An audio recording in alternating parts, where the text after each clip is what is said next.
Ayun, hello po. Welcome to my YouTube channel, Roselski TV.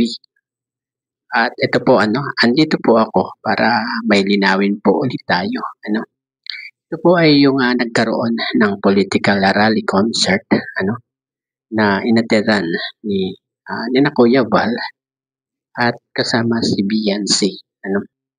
Marami pong naglalabasan ng mga issue tungkol dito.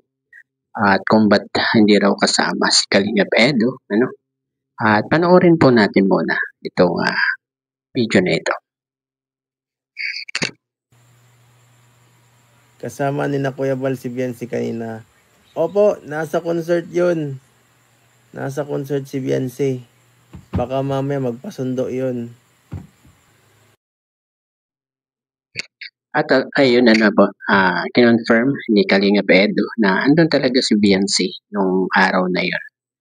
At merong dahilan si Kalingap Edo kung ba't hindi siya nakasama doon sa political concert na yun, na inatiran ni Beyonce. Ang dami kasing nagme-message na mahina daw ang dahilan ni Kalingap Edo, kung ba't hindi siya sumama doon. At ito ang masasabi ko sa inyo.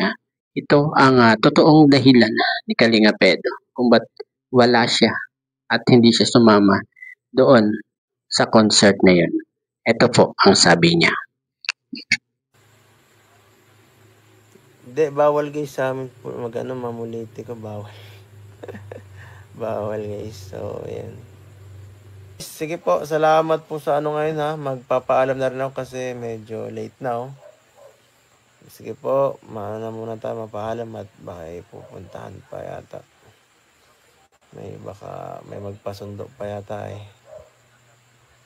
Sige po, salamat guys.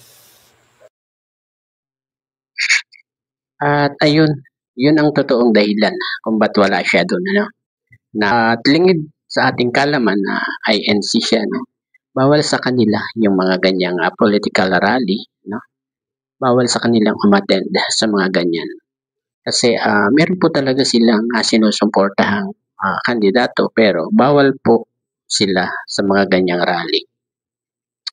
At gabing-gabi na rin nun kasi di ba baka daw may magpasundo na sa kanya. At siguro si Beyonce na yon, di ba? At si Beyonce lang talaga yung susunduin niya nung gabing iyon. Dahil ito ang ating patunay. Ito po ang sabi ni Kuya Val. Si Beyonce para dalhin sa kanila. Hindi man pinabayaan po ni Papain si Beyonce po. Yun na po, dinala po doon bahay po nila. Mahirap na gabi. At alam po mag-tricycle pa siya. Ang ginawa dito ay after po ng programa, hiwalay kami, naroon si Papaido at sinundo para po iuwi doon po sa bahay po. At ayun po ang buong katotohanan. Si Kuya Val na nagsabi na talagang hindi pinabayanan ni Kalingap Edo si Beyonce. Talagang sinundo niya doon para maihatid sa bahay nila. Dapat malinawan kayo, mga gumagawa ng mga issue tungkol dyan. At tigil-tigilan nyo na yung mga ganyang issue tungkol sa kanilang dalawa kasi wala na kayong magagawa.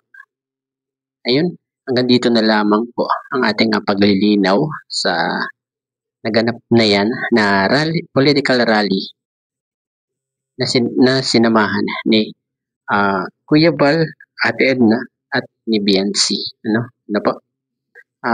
Bago po tayo magtapos, pakisuportahan po ang ama ng Kalingap, Kuya Val Santos Matubang, Ate Edna Vlogs at Kalingap Rob. Hanggang sa muli pong pagbablog. Bye-bye and God bless po sa lahat.